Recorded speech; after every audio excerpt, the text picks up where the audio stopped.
Welcome to our Thrive Space live stream, Stripping Away the Stress. I'm Marian, the founder of Thrive Space. How are you today? Are you feeling stressed? It's understandable, of course. It's a Tuesday morning or evening, wherever you are in the world. And I suppose having been in the corporate world for almost 2 decades, I'm all too familiar with the high stakes pressure and stress pervasive and overwhelming the sector these days. A recent study has shown that 51% of people have cried due to stress in the past month, and 55% have experienced anxiety or panic. Stress is personal. It shows up differently depending on the person and the situation. So let's do a poll.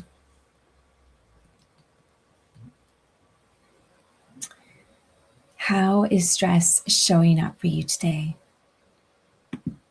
It can change over time, and certainly it has for me.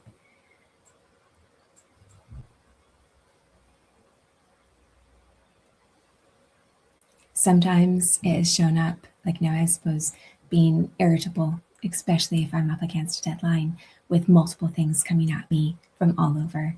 And it can also, I suppose, have an impact on my cognitive overload. So making decisions, if we're all feeling overwhelmed, everything coming at us, not necessarily knowing where to start. In terms of physical symptoms, that can be loss of sleep, thinking about things like while we're trying to get to sleep, and not shutting off for the night. Then the next day feeling a bit tired, of course. And then in terms of behavioral, so if we're stressed about something, if we're anxious about a particular important task that we've got ahead, or a meeting with a toxic individual, it can show up as procrastination and potential withdrawal from those individuals that might be, say, toxic around us. So just trying to control, reduce the amount that's we're exposed to, such that we can have more control in our life. So it can show up in various ways, as I said, and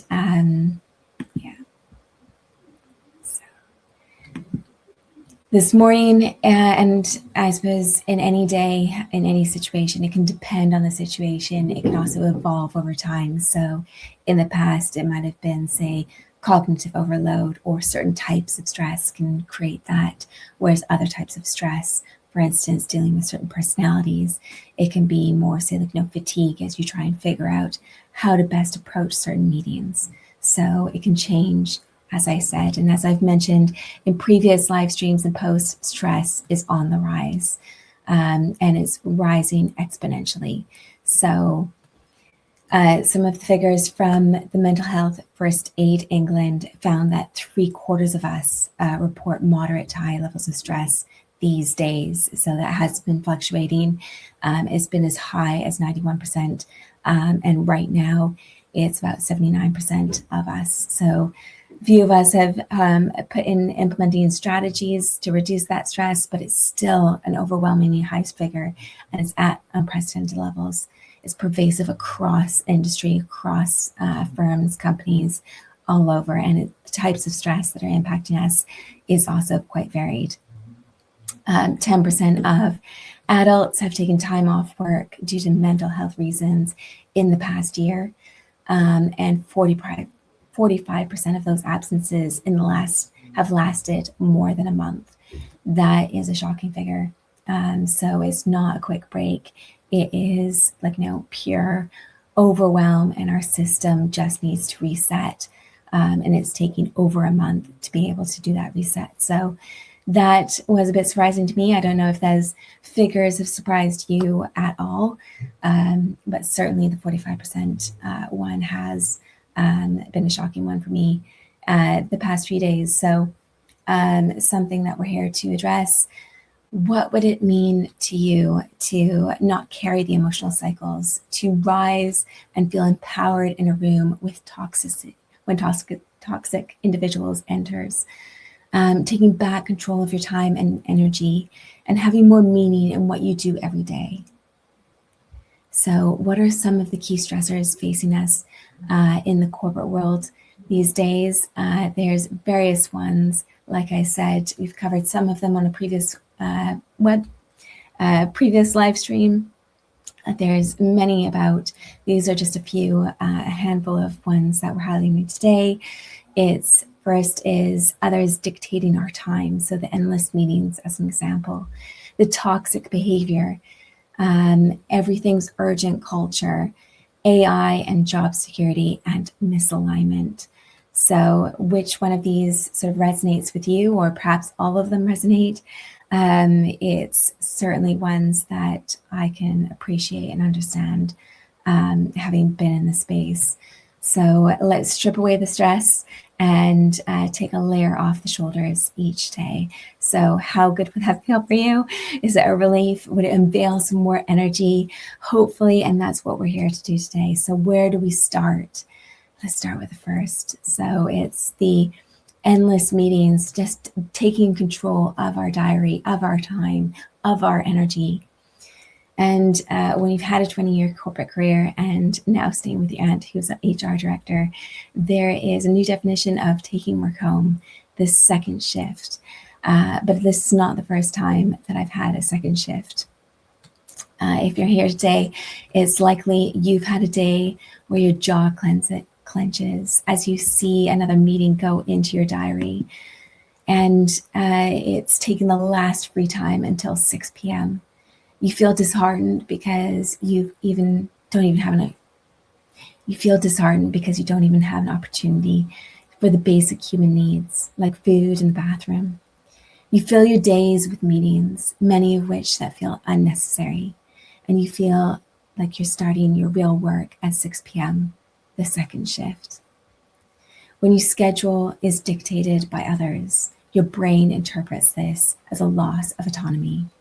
And low autonomy is a major stress trigger. The prefrontal cortex begins to become overloaded, and your body shifts to a threat response state, elevating stress and cortisol. So take back control of your diary by clarifying the meeting purpose before accepting it, clarifying the what, the why, and the how. Using this approach, the what is the intended outcome? The why am I specifically needed? The how, would it be available? Would we be able to achieve the same outcome if we were able to circulate an email or talk to the client directly, giving you an hour back to your day? This resets expectations, reduces unnecessary commitments, and protects your cognitive bandwidth.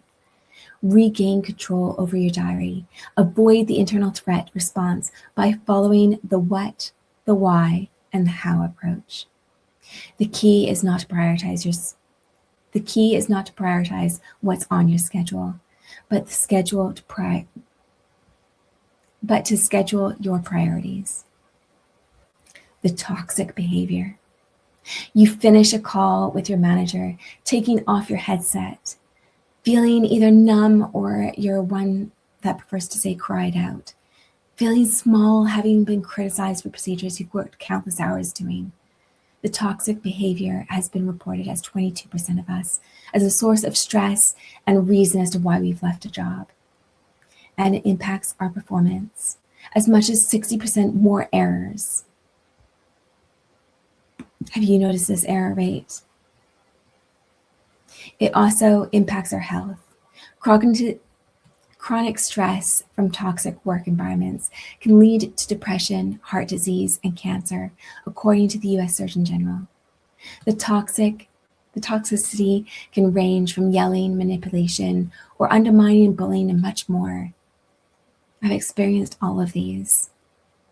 I tried not to let it get to me and get the better of me, but it would show in my face.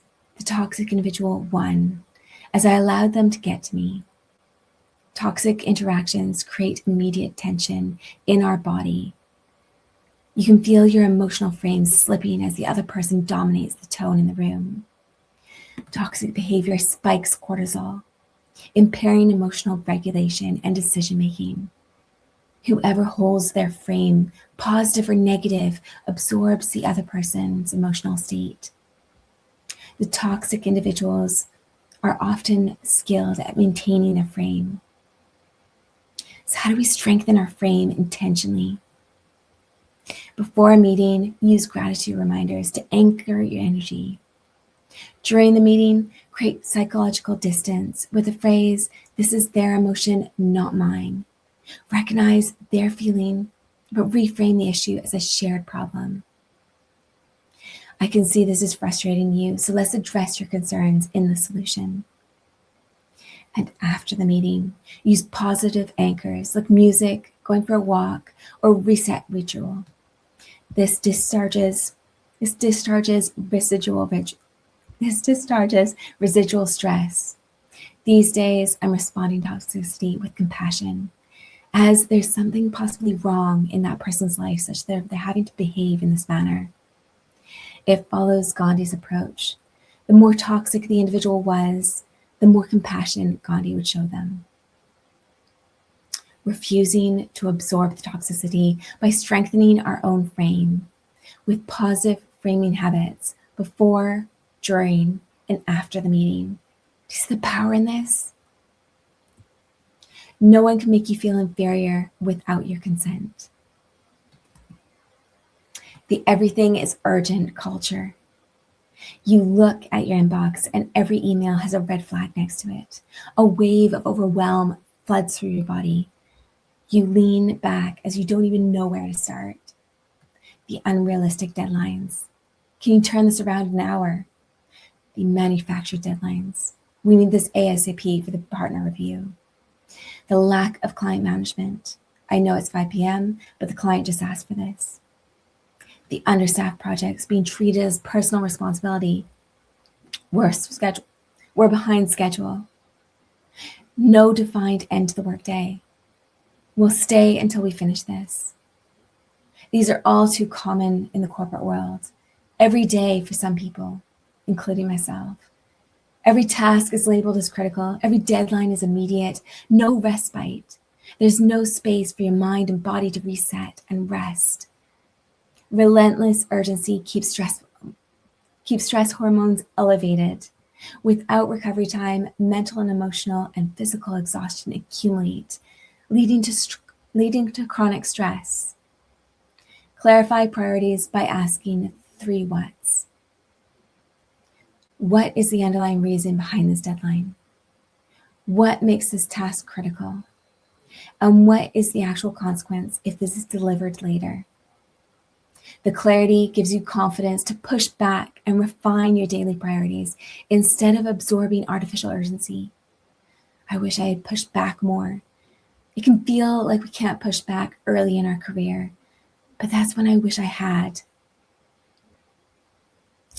It set a precedent, which then accumulated into partners joking that they had to replace me with 5 people. You can avoid the joke by having the courage to say no when I didn't. Owning your priorities, pushing back using the 3 whats approach. Nature doesn't hurry, yet everything is accomplished. The fear of AI and possible job loss. 1 in 4 employees say AI is already harming the mental health. 69% expect AI-driven layoffs in the next 3 years. And 59% fear their own roles are being replaced. Is this you? Do you feel that AI is going to replace your role? The fear is real, and you're not alone. The stress stems from this fear and underlying anxiety. The pings, the constant reminders of the next generation technology keen to replace us in our current activities. The help chat function in the bottom right-hand corner flashing at us, taunting us. Do we really want to talk about our anxiety that we need help with to the very thing that wants to replace us?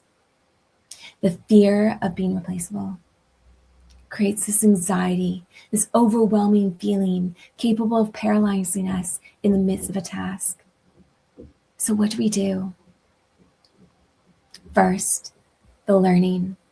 Schedule time aside, just 15 minutes on a daily basis to upskill. Consistency is key, just like the tortoise versus the hare. Put it into practice. There's a difference between knowledge and mastery. The latter means practicing and embedding our habits, our learnings. Create a habit of using ChatGPT or Copilot every day.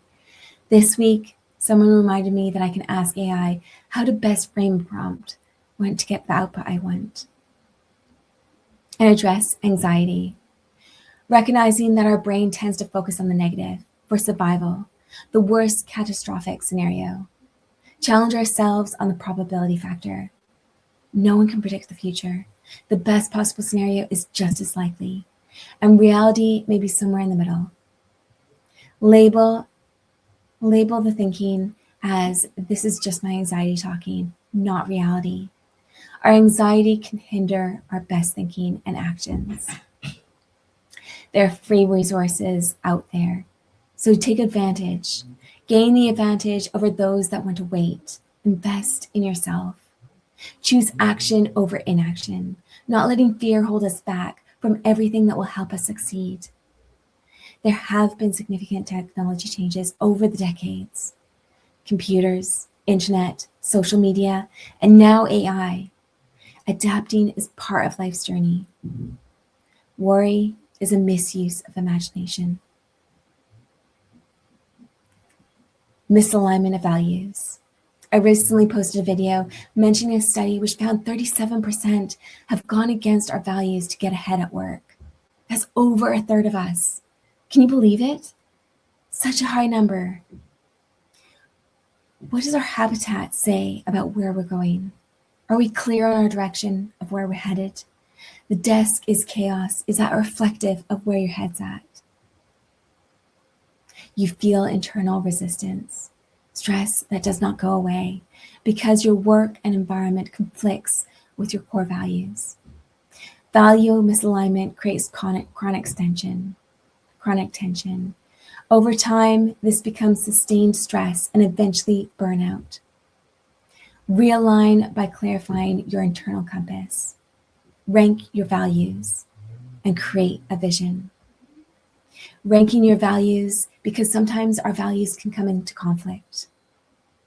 Ranking your values helps make our decisions on an everyday basis easier. Creating a vision. I gave up on my vision, on my goals, because life never seemed to work out. But creating a vision is more than that. It creates a direction for us to go. It creates meaning in the everyday by breaking down that 5 or 10-year vision into a 1-year goal, a 1-month goal, a 1-week goal, and everyday intentional actions.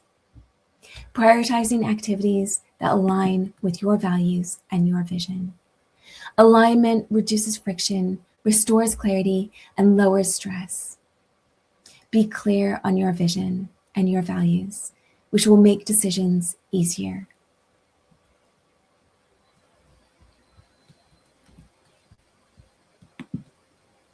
The stress rises when we feel out of control or trying to control the uncontrollable. We cannot control life. We can only control our response to it. We can choose to control our diary and priorities, whether we absorb the toxic behavior. Let our anxiety over emerging technology get the better of us, and we can also choose to be aligned. These days, I'm accepting life and choosing better responses.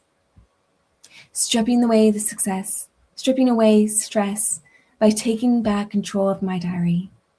Clarifying the what, the why, and the how. Implementing habits during meetings, after meetings, and before meetings to set the frame. Creating an unwavering presence. Pushing back on the urgency culture, the 3 whats, and embracing emerging technology through addressing anxiety, schedule learning time, and actually putting in simple practice. And most importantly, having true alignment. clarifying vision and values, bringing meaning into the everyday. Stress isn't stripped away in one moment. It's released one layer at a time. This is where you can choose to empty the calendar. You decide where your time goes. Remove the headset. You stop absorbing the negativity. Delete the red flags. Urgency culture doesn't dictate your pace. Turn off the notifications. No more spiraling into fear. You control your learning pace. And reorganize your desk. Align your work with your values and vision. What you allow is what will continue. If you want sustainable change, our Clarity Under Pressure course reinforces your communication, emotional intelligence, resilience, and decision-making foundations. Clarity Under Pressure strengthens the internal systems, underpinning the stress reduction strategies. Do you want a stress-reduced life where you're happy regardless of situations and circumstances that arise? By delaying changing habits and taking simple steps to develop yourself, you risk losing out on what you could be capable of, your true potential.